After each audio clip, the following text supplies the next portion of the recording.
Hey, what's going on, everybody? So we're here with Retro Wars Week 3 game practice. If you haven't seen the previous videos, I'll put links in the description for them. In short, Retro Wars is a gaming tournament that me and 3 other friends do every year, and throughout 6 weeks we play a total of 32 retro games. This is the current standings from our first 2 weeks of Retro Wars. Our 5 games for Week 3 are Toe Jam and Earl, Ghost and Goblins, Tecmo Bowl, Soul Calibur 1, and then our co-op game for this week is Wild Guns. So like usual, I'm going to do a run through of all 4 of the single player games, talk about my strats, my weak points, my strong points, and kind of just how I'm feeling for the season so far. We're going to start off with some Toe Jam and Earl though. This one specifically is Race to Funkotron.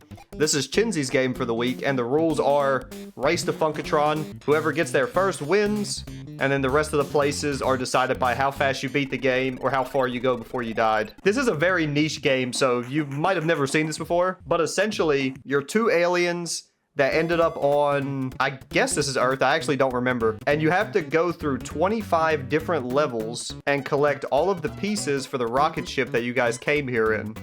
Every level, there'll be an elevator like this that you go through, and this is the ship that you have to build. There's a total of 10 ship pieces, and when you reach level 25 is always where the final piece is, and then you beat the game. And we're playing on a random world. It's a completely random seed, like Minecraft. If you go play a random world on Minecraft, you get a random seed. That's exactly how this is. A little pop-up was there saying there was a ship piece on this level. And the ship pieces are random. Everything is complete RNG in this game. And you can open the map and check the map. And as you walk around, you unlock these purple blocks and can see more of the map. So it forces you to go around, explore, and look for the elevator and the ship pieces if they're there. I'm a little short on practice time today. I didn't get a chance to record yesterday, so I'm recording like an hour before we're actually playing today. I'll probably spend most of this game just kind of talking about the game. Okay, so here's the ship piece. Like I said, these are all random too. There are these presents that you pick up along the way. And when you open the menu here, they're all question marked out, meaning you don't know what they are until you open it. Now, this present, for example, this yellow and black checker box, once I open it, whatever it is, that box will always contain that present. So if I open it, it's a doorway. What a doorway does is you go through it, and it pops you up randomly somewhere on the map. And then you have bonus high tops, for example, which you get 4 pairs of these at the start of your run. If you pop those, you just get a pair of shoes and you run like twice as fast or something. I don't know how many presents in total there are in this game. There's a telephone that unlocks a couple squares on the map. I want to say there's probably about 20 different items. Not all of them are good. You have bad things. There's the elevator. You have total bummers, that if you hit one of those, it insta-kills you. You have Icarus wings, which is a pair of wings that you can just fly anywhere until they run out. I was also supposed to start my time split for this, but I didn't. Since we're doing a race on this one, you have to do a split each level. This piece was really fast. You usually don't run out of the door and find a piece that quick. And so some stuff will happen like this. See that telephone up there? I would like to hit that to unlock some squares, but it's not in a spot where I can just walk to it. And there are these noodle things that pop out sometimes when you get near the edge of a map. More land will just pop out and connect somewhere, which is often how you'll have to like traverse across certain levels. I don't know how confident I'm feeling on this game exactly, because this is Chinzy's game and he speedruns this game like 2, 3, 4 times a week. He currently has the 4th place record for the world, I think, on this. So he doesn't quite have first locked in the bag, but he's got a good shot at it. Perp is pretty good at this game as well. And so there's different like varieties of level that you'll come across. There's one present called a randomizer. What it does is randomizes all of your presents again. So if you unlock presents and then you hit that, you don't know what anything is anymore. So you want to open presents to get stuff like high tops and doorways and rocket skates, but you could run into like a total bummer or a randomizer, and that could be a pretty bad setback sometimes depending on where you're at. There's a few merchants in the game as well, and enemies like this doctor or mad scientist. He'll chase you around and stab you. Okay, so there's a mailbox in the game and he sells you things. If you don't have the present unlocked, you don't know what it is. I could buy a doorway for $5 if I wanted. What the mailboxes also can do though is they can be enemies, kind of like if you've ever played Dark Souls and you have the mimics, like a fake treasure chest. So like if you walk up to one, and he doesn't say like, do you want a mail order? And he's just, there's nothing going on. It means it's the enemy. And then he pops out with like arms and legs and chases you and shit. But what'll happen is you'll come to a point where you want some other presents, and you'll start popping stuff to try to get good stuff, and then you open a rain cloud. And this just kind of zaps you every couple of seconds and may or may not kill you, depends how much life you got. And there's the rocket skates. So you have to be careful with these because you can launch yourself off the map very easily if you're not being careful. If you fall off the map, okay, see that noodle just opened up? That's probably, maybe not where I need to go. But if you fall off a level, you just get sent down to the following level that you were on. Stuff you can do is pop high tops, and you can run and jump across the land like that. The game is set up in a way where there should always be a path to connect to like the rest of the map, but sometimes you make jumps just to save you time of finding the paths. Here's the other merchant in the game, the Carrot Man. For $2, any of your hidden presents, you can spend money and open them up and see what you got here. The record that Chinzy has at the moment is 43 minutes, I believe, which is a fairly quick time. The world record for this game is like 34 minutes, which is insanely fast. I'm not quite doing that good. I'm probably putting up like 55 minutes to an hour on average. So this one's going to be a tough one for me to even lock in a second place. I think we'll go ahead and move on to the next game. That's pretty much the gist of this though. You collect 10 pieces across 25 levels and we are out.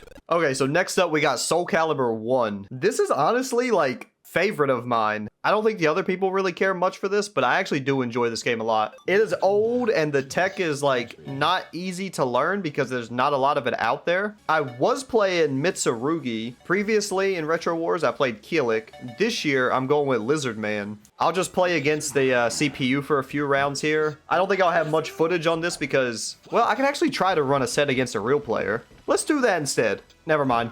I was going to try to challenge somebody, but there was nobody to play. I am still as bottom of a noob as you could be pretty much in this game. I've been practicing the movement a little bit, like the side steps and shit to dodge attacks and then try to step in for a grab. It's kind of character based, I feel like, how well that'll work. Some characters have big, wide swings that are hard to sidestep because they'll still catch you. I don't exactly have, like, combos and stuff. I don't really know what combos are in this game, like how much of a thing, like, linking stuff together is. But square does your horizontal slash attack. You do, like, a 1-2. Triangle does your vertical attack, which is a 1-2. X is to block. You have to block high and block low, depending on the attack coming at you. And then circle is your kick. You have a lot of different inputs for moves on this game as well. You can do like DP motions for certain moves. Like if I tap down twice and hit my horizontal attack, he does like a spinning slash. If I tap down twice and hit my vertical attack, he does like a fucking charged up punch attack. Uh-oh, we got a challenge. Who is it? So this guy, Evil Wave Joe, he has beat my ass like probably a couple dozen times in the last week or two. Anytime I can get like a round or something off of him though, I feel like I accomplished something. I just don't know how any of this game works. There's so much tech that I just fucking don't understand. There's like this mist stuff where your character glows like this. I don't know what that means. Oh, that slapped me right out the ring.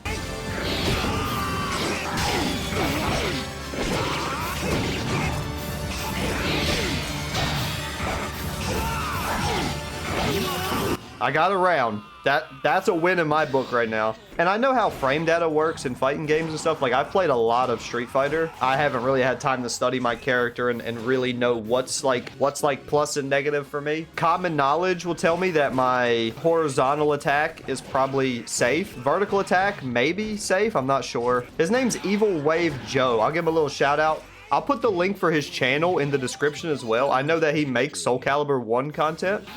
Yep. Like usual, a quick 5-0 for him. All right, next up we got Tecmo Bowl. This I feel like is probably like a classic maybe for a lot of people. I've never played this game. I'm not the biggest fan of like the old NES sports games. I usually am trash at them as well. The team with Bo Jackson, we are not allowed to pick because of Bo Jackson. He's like OP in this game apparently. I'm going with New York for my team. This game also really basic and straightforward, so I might not have a ton of footage, you know, for this. So you get 4 plays, you get 2 runs, you get 2 passes, and that's all. Like, I don't... Any other buttons I hit, there is no other playbooks or anything. I don't quite know which person it picks to throw the pass to. I just hike the ball and then throw the ball. Like, I don't know much more than that. It doesn't seem like there's, like, super run or anything special like that. You just run the ball and that's your speed. I feel like I get trashed on anytime I go for running plays. This one worked out well, though. Oh, okay. I got some yards off that. For me personally, though, these games, like, aren't fun at all just playing by myself against the CPU. But I threw an interception. I haven't even played defense on this game. I don't even... I have played very little of this. Let me see if I can get me a tackle, though. Ah! Okay, I whiffed. I might get my ass beat for not practicing this enough. When it comes to, like, the old basketball games, the old hockey games, I, for whatever reason, just blow at those games. Oh, I can hit A to change who I want to throw the ball to, and then you hit B to throw it. Okay. I should not be learning this game on the fly like an hour before we play. But the thing with these games is that once you start playing against friends, they become fun, and then you throw another interception. Okay. I might get my ass beat in this game.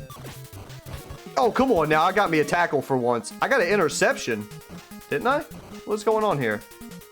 Oh, I did get the ball. What the fuck? I'm running all the way back. There ain't even no defenders. All the defense was, like, not coming at me. I'm sure there's one strat that works better than everything else in this game. I need to figure out what that strat is. Let's get one more touchdown on these boys real quick. I want to see how the guy at the top runs this route. He's got a little squiggle in the route.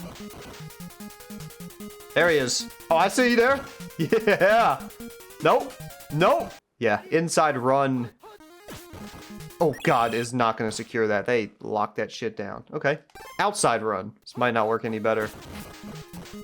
It is. Touchdown! So that's Tecmo Bowl. Pretty straightforward. I don't think we want to watch a whole football game. This will be good when we play it, though. All right, last solo game of the week. Ghosts and Goblins on the NES. You're a knight. Your princess was taken away by, there he is. Look at that little devil. Snatched her off to the castle. We have to save her. This is Perp's game for the week. The rules are we get 4 sets of continues to use. It's a 40 or 45 minute timer, and we play till the time runs out or we lose all our lives, and then based on progress is how we pick the places that everybody got. This is the one game that I definitely should have put the most time into, and I didn't quite make my schedule and where I put enough time into this. So I'm not feeling confident in this one. I feel like this might be a 3rd place for me. I have the potential to get 2nd place if Chinzy can have a bad run. Will that happen? Don't know. I think he's doing better than me at the moment, so I gotta hope that I have a good set. I believe this is a Capcom game, so you get 2 hits for every life. I died. When you get hit the first time, you lose your armor and you're naked. When you get hit the 2nd time, you die. 6 levels total. And there's like a halfway point that's a checkpoint of each level to where you respawn at. So right here where those little things come flying in is the halfway point. Then from here, you just have to run through this forest, kill a couple flowers. There's these ghost things that fly in that throw like scepters at you or something. I don't even know what these things throw at you, actually. This part can be a little tricky if you fucking just run into people like I do, apparently. This game is pretty tough, though. I don't feel as comfortable as I should. I should be beating like a solid 2 or 3 levels in this game, and I'm just not. Once you get to the end here, there is a boss. Oh, fuck. If I can not lose my life, that would be perfect. Okay, so that's 1 continue. Not getting past the first level with a continue kind of sucks. I might look like a complete bot on this game, which I am, but this game is actually hard. Like, this isn't like one you can just pick up and dodge the enemies no problem and shit. You have to put some practice in on this one. But I definitely need to be beating this first level with no continues used, because this is bad. Here we go. Right here. This guy. Dodge his bullets or get hit by his bullets, and he ran me over. That's my fault. And the thing with this game too is, like, when you kill an enemy, like, you don't just kill all the enemies and they're gone. Enemies respawn indefinitely until you are past where they spawn in at. I can kill these guys all day. They keep popping back up. Let's see if I can kill this guy for once. Got him. Yeah, you just gotta hit him enough. Sometimes he shoots fireballs and runs at you. That's hard to dodge. Sometimes he just walks in place and jumps. Get the key, get your suit of armor back, and then you move on 2, 3, 4, 5, 6. Level 2, I've not actually made it all the way through yet, so I'm not feeling the most confident, and we're like about to start playing in a minute. So, but that's just how it is. That's the fun of the schedule that we do, is it doesn't always work out the best for everybody, and we got to deal with how it is sometimes with scheduling and time and all that. But I do know the rest of level 2. It's just a matter of actually getting through it. So yeah, I think that's what we'll call it for this though. That's my game practice for week 3 of Retro Wars. I don't feel the best about this week. I kind of am playing like ass. But thanks for watching, guys. Feel free to check out the other videos of this series. Feel free to check out everybody's Twitch channel in the description. And yeah, I'll see you with some more retro games. Path of Exile 2, definitely coming along. That's my game for a few months, I think. And yeah, thanks for watching. Appreciate you guys. We'll see you soon. Peace, everybody.